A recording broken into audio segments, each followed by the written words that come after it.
அவங்க குடும்பத்துல யாரும் என் முன்னாடி தலை குனிஞ்சு நின்னுட கூடாதுன்னு திட்டம் போட்டு தாண்டா இப்படி பண்ணிருக்கான். அண்ணே ஏனே மரியாதை குறைவா நடத்துறீங்க? மரியாதை குறைவா நடத்துறேன் நானே. அண்ணே ஒழுங்கா பேசுங்கண்ணே. வேணா அதுக்கு உன் மாமியார் வேற உடந்தையா இருந்திருக்காங்க. எப்படித்தான் அண்ணனை ஏமாத்த தோணுச்சோ. நான் எடுத்துக்க முடியுமா? சினிமா கேட்போம், மட்டமா கேட்போம், கேவலம் கேட்போம். இல்லங்க நானும் இல்ல சார், விளையாட்டுக்கு தான் நாங்க சொல்றோம். எதுக்கு இதெல்லாம்? உனக்குதான்பா. நீ படுத்துவனுக்கு என்ன பண்றேன்னு யோசிச்சுட்டு இருந்தேன். மீனா தான் இதை வாங்கிட்டு வர சொன்னா.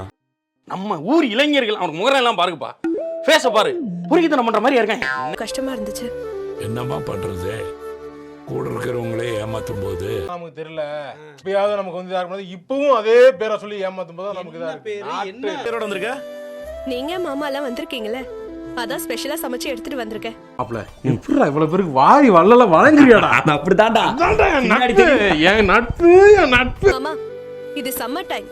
வெகேஷனுக்கு இங்க 10 நாள் வந்து தங்கி இருக்கீங்கன்னு நினைச்சுக்கோங்க. பண்ணிட்டு தான் சார் வந்து. நீ கவலைப்படாத, நான் இருக்கேன். நீங்க யார் முதல்ல? சார் நான் ஏத்த விட்டு இருக்கேன் சார். சார் உங்களுக்கு அதான் தேவையில்லை சார். நீங்க காட்டுற அன்பு உபசரிப்பு எல்லாத்தையும் பார்க்கும்போது தாத்தா என்ன பார்த்த படத்துக்கு இது கொஞ்சம் நல்லா இருக்கும் போல நல்லா இருக்கு. இருந்துச்சா? அததான் சொன்னேன். இப்போ எல்லாத்தையும் பார்க்கும்போது எனக்கு ரொம்ப சந்தோஷமா இருக்குமா. பறக்க பறக்க இது பழைய ரணங்கள் மறக்குதே. ரைஸ் சம்பந்தி தெரியலையா? ஆனா இது உருண்டை உருண்டையா இருக்கு.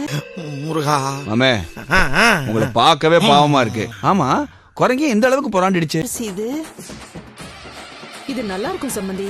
மட்ட அரிசின்னு சொல்லுவாங்க. இல்ல உண்மையை சொல்றியா பொய் சொல்றியா? மலாலே நாங்களுக்கு போய் பேசியிருக்கோம். எங்க வீட்டுல எப்பவுமே இதுதான் வாங்குவோம். இதான் உடம்புக்கு ஹெல்த்தியா இருக்கும், ஆர்கானிக்கா இருக்கும். போயிரு நீ வேற ஏதாவது வழி இருக்கா? எனக்கு இப்படி அரிசியை மாத்தி சாப்பிடுறது ஒத்து வராது. சரியா ஜீரணமாகாம போயிடும். எப்ப பார்த்தாலும் சாப்பாடு சாப்பாடு. இனிமேல் சாப்பாடை பத்தி பேசினா வாய் இருக்காது. வாயில கடிச்சு விட நான். என்ன சம்பந்தி நீங்க நல்லது எதையும் சாப்பிட மாட்டீங்க போல. சார்